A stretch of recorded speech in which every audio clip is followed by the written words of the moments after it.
Meu nome é Mário Charro, sou coordenador dos cursos de pós-graduação da FMU, das Faculdades Metropolitanas Unidas, e eu vim aqui hoje para bater um papo com vocês falando um pouquinho sobre a avaliação física. Bom, a avaliação física, ela já há bastante tempo tem sido discutida, trazendo algumas crenças no sentido de que, não, ela não é tão importante assim. Alguns hoje em dia pensam até em fazer basicamente uma entrevista com a pessoa, um bate-papo, sem fazer a avaliação física. Isso é algo muito comum de acontecer em alguns locais, algumas salas de musculação, algumas academias, clubes e etc. Porém, entendemos que a avaliação física tem uma importância muito grande em vários aspectos. Quando pensamos numa avaliação física, ela deve ter algumas características que são muito marcantes e importantes na hora da prescrição. Prescrever sem avaliação é possível, porém, ela fica muito longe ou deve acabar tendo dificuldade para acertar a carga de trabalho adequada, acertar algo que seja interessante e adequado para o nível de aptidão física daquele aluno, daquele cliente que nós estamos realizando o treinamento. Bom, como que deve ser uma avaliação física então? A avaliação física ela consta de várias características e vários tópicos, entre eles. Uma avaliação deve ter uma anamnese, um questionário diagnóstico que vai falar sobre, ou que a pessoa vai descrever o que ela tem, o que ela não tem, histórico pessoal, assim como antecedentes pessoais e até mesmo antecedentes familiares dessa pessoa. Em seguida, nós temos lá uma parte de medidas antropométricas, onde nós vamos verificar peso, estatura, circunferências corporais. Isso também muito importante no aspecto, precisamos verificar se não existe assimetria entre um segmento e outro, precisamos verificar qual é a característica, por exemplo, como o índice de massa corpórea e tantas outras coisas são possíveis numa condição como essa. Ainda dentro de medidas antropométricas é possível fazer uma medida de dobras cutâneas, onde podemos encontrar a composição corporal das pessoas.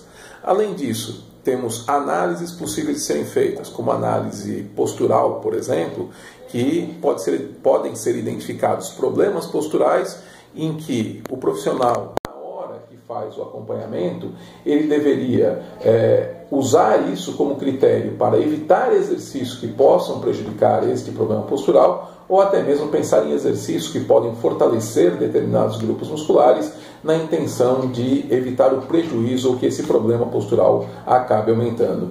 Ela consta também de medidas neuromotoras, como medidas de força, de flexibilidade, de velocidade, agilidade, equilíbrio, coordenação, até mesmo ritmo, entre tantas outras possíveis. Essas medidas elas são indicadas em casos específicos. Logicamente, para uma pessoa que visa performance, uma medida de velocidade é muito mais importante do que uma pessoa que faz um treinamento com interesse de saúde ou estética. Então, o avaliador físico ele precisa determinar quais são os testes mais indicados para cada um dos casos. Ainda nós temos a condição das medidas metabólicas, para determinar, então, a condição cardiorrespiratória dessas pessoas, verificando a condição aeróbia, bem como a condição anaeróbia, tanto lática quanto alática. Um teste como esse, um teste aeróbio, um teste VO2 máximo, ele nos dá parâmetros para uma prescrição, utilizando como critério um percentual desse VO2 máximo, um percentual da frequência cardíaca máxima atingida, são as estratégias utilizadas para isso. Uma boa avaliação física, ela deveria ter vários aspectos que são muito marcantes, como, por exemplo, ela deve ser uma avaliação diagnóstica, onde nós vamos, a partir dessa avaliação, comparar este indivíduo que está sendo avaliado com a média populacional e, a partir daí, então, poder caracterizar se a condição dele é boa, ruim, excelente, regular, enfim, qual o nível de aptidão física dele para esta variável e podermos, a partir daí, então, saber qual seria a melhor forma de prescrição do treinamento. Quando nós pensamos num outro aspecto, ter a evolução desta pessoa é extremamente importante. Então, a partir do momento que nós fazemos uma segunda avaliação, uma terceira avaliação e assim por diante, nós podemos verificar qual é a evolução dessas pessoas.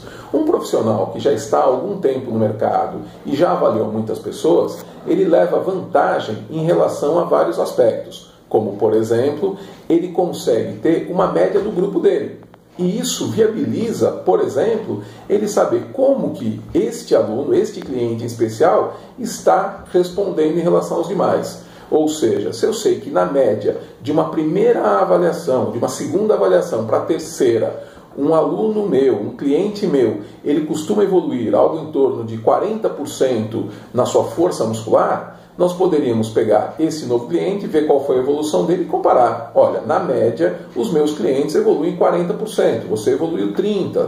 O que será que aconteceu? Evoluiu 20%. Será que você faltou muito? Será que o treinamento não está adequado? Eu vou revisar o treinamento proposto? Ou vamos verificar o que aconteceu, se ele tem faltado muito, o porquê não se chegou ao valor esperado, ou até mesmo valores que estão na média ou acima da média, para que a gente possa dar os parabéns para esse aluno e mostrar para ele então que ele está treinando de forma adequada, ele está evoluindo o quanto deveria evoluir, e isso é até mesmo, ou serve como critério de aderência, fazer com que o aluno mantenha-se em atividade, tendo em vista que ele está evoluindo, está tendo a melhora, está tendo o benefício que o exercício físico pode trazer. E, finalmente, nós podemos utilizar e devemos utilizar esta avaliação física na intenção de fazer a prescrição do treinamento e o acompanhamento para ver se aquele treinamento está adequado. Então, na hora que nós temos esses dados, isso facilita muito a vida na hora da prescrição. Para isso, é necessário que o profissional escolha quais são os testes mais adequados.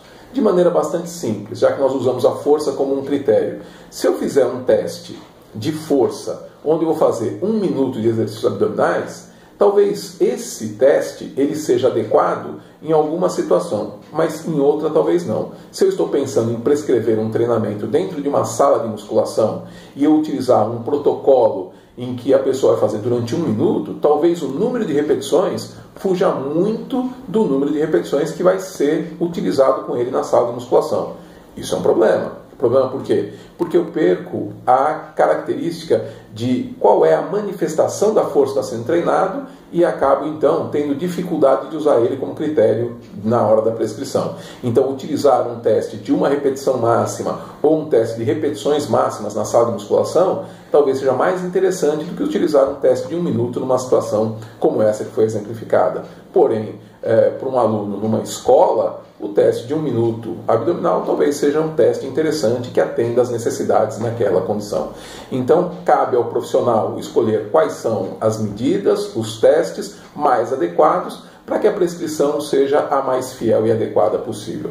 Bom, fica aí a minha dica e eu convido vocês agora para conhecerem em nosso site www.posfmu.com.br